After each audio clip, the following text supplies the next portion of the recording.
Assalamualaikum warahmatullahi wabarakatuh dan selamat pagi semuanya. Ketemu lagi di pelajaran fisika secara PTMT dan BDR. Jadi yang PTMT dan BDR tonton video ini sampai selesai tanpa di skip ya. Hari ini kita akan membahas materi mengenai tentang hukum Pascal dan penerapannya. Sebelum kita membahas apa itu hukum Pascal, bagaimana rumusnya dan penerapannya dalam kehidupan sehari-hari, silahkan simak video ini terlebih dahulu ya.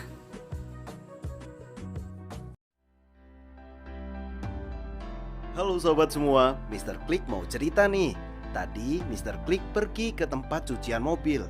Jika kamu perhatikan, ada sebuah alat yang mengangkat sebuah mobil dengan sangat mudah, hanya dengan membuka keran. Apakah keran itu berisi air? Atau malah berisi udara?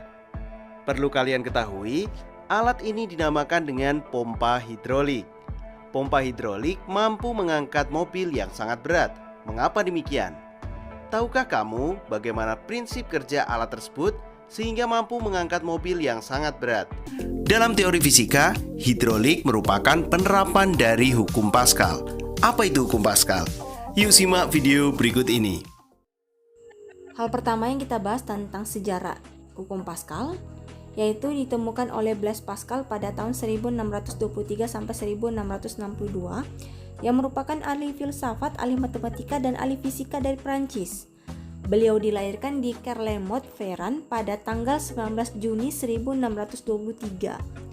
Kontribusi ilmiahnya yang terpenting itu adalah asal-usul hukum Pascal yang menyatakan bahwa fluida atau zat cair memberikan tekanan yang sama ke segala arah. Nah, ini adalah sejarah dari hukum Pascal. Terus bagaimana bunyinya? Jadi bunyi hukum Pascal itu mengatakan bahwa apabila tekanan diberikan pada suatu bagian zat cair dalam suatu ruangan tertutup, maka akan diteruskan oleh zat cair tersebut ke segala arah dengan sama besar. Ya, bisa diperhatikan pada gambar tersebut. Di situ ada sebuah gaya F1. Ya, bisa dilihat. Di situ ada sebuah gaya F1. Terus bergerak gayanya itu menuju ke F2 sehingga mobil tersebut naik. Nah, jika diberi tekanan ya, seperti tadi, jadi tekanannya itu ke segala arah dan sama besar. Sehingga jika diberikan tekanan, mobil itu naik. Jadi berdasarkan hukum Pascal itu diperoleh prinsip bahwa dengan gaya yang kecil dapat menghasilkan suatu gaya yang lebih besar.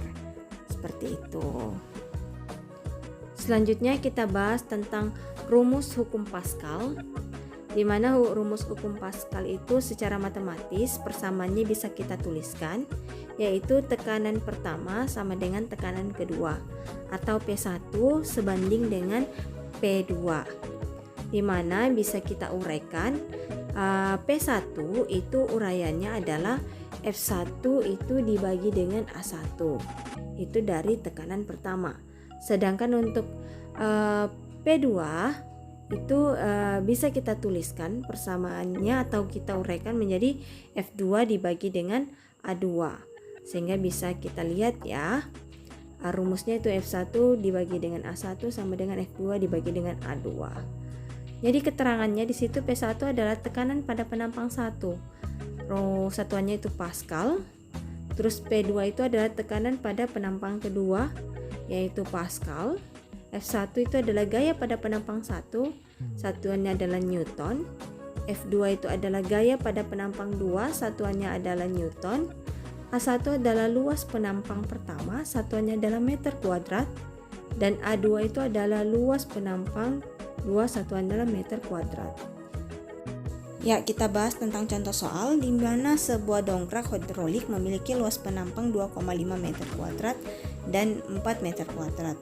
Apabila gaya yang dimasukkan sebesar 100 Newton, berapakah besar gaya angkat pada pompa hidrolik? Berarti yang ditanyakan adalah F2-nya dia. Di mana di situ sudah diketahui A1 dan A2 dan F1. Berarti buat penyelesaiannya tulis dulu diketahui. Di mana diketahuinya di situ lagi-lagi kita lihat di soal tadi, berarti A1-nya itu kita ketahui adalah nilainya 2,5 meter kuadrat. A2 itu adalah 4 meter kuadrat, F1 adalah 100 Newton. Yang ditanyakan adalah F2. Berarti kita gunakan persamaan hukum Pascal, yaitu P1 sama dengan P2, berarti F1 dibagi dengan A1 sama dengan F2 dibagi dengan A2. Tinggal dimasukkan saja, berarti 100 Newton dibagi dengan 2,5 meter kuadrat sama dengan F2 dibagi dengan 4 meter kuadrat. Berarti 100 dibagi dengan 2,5 itu hasilnya adalah 40. 40 sama dengan F2 per 4 meter kuadrat. Berarti F2 ini pindah ruas ke kiri, 40 pindah ruas ke kanan. Sehingga hasilnya itu adalah F2 itu sama dengan 40 dibagi 4. Berarti 40 itu dibagi dengan 4, itu bisa kita tahu hasilnya itu adalah nilainya sama dengan 10 Newton. Bagaimana? Bisa kan? Jadi hasilnya F2 itu adalah 10 Newton sekali lagi. Materi selanjutnya yaitu mengenai hukum Pascal dalam kehidupan sehari-hari atau penerapannya dalam kehidupan sehari-hari. Yang pertama itu adalah rem cakram hidrolik. Bagaimana prinsip kerjanya? Yaitu pada saat kaki menginjak pedal rem, piston atau pipa penghubung akan memberikan tekanan pada minyak yang ada di dalamnya. Jadi itu merupakan salah satu prinsip kerjanya dari rem cakram hidrolik. Terus yang kedua adalah dongkrak hidrolik, yaitu adalah suatu alat yang digunakan untuk mengangkat sebuah mobil ketika menggantikan ban mobil atau kepentingan lainnya. Contohnya adalah seperti yang kita sudah bahas pertama tadi, yaitu simak video tersebut. Bisa dilihat kan bagaimana cara atau proses kerjanya dari dongkrak hidrolik. Nah, selanjutnya yaitu tentang jarum suntik. Bagaimana sih cara proses kerjanya? Jadi supaya cairan di dalam jarum suntik itu bisa masuk ke dalam tubuh, kita hanya harus memompa saja jarumnya.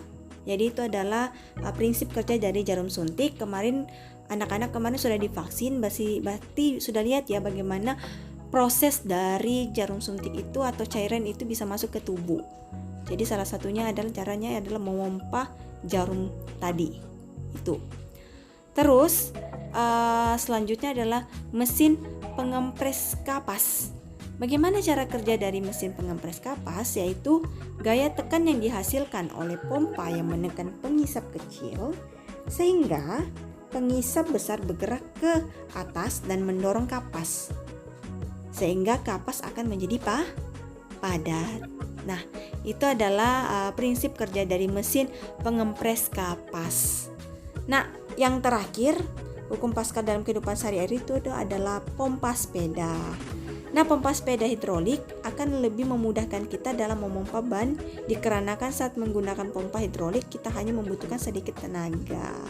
Ini sering ya dilakukan pada saat sepeda lagi kempes. Kita gunakan pasti adalah pompa sepeda. Nah, itu adalah merupakan prinsip kerja dari hukum Pascal. Jadi hal-hal seperti itu anak-anak sudah tahu ya contohnya dalam kehidupan sehari-hari. Nah, itulah tadi materi pada pertemuan hari ini. Materinya itu adalah gampang, mulai dari bunyinya, rumusnya sampai penerapannya dalam kehidupan sehari-hari. Terima kasih telah menontonnya sampai selesai tanpa di skip. Sampai ketemu minggu depan. Bye.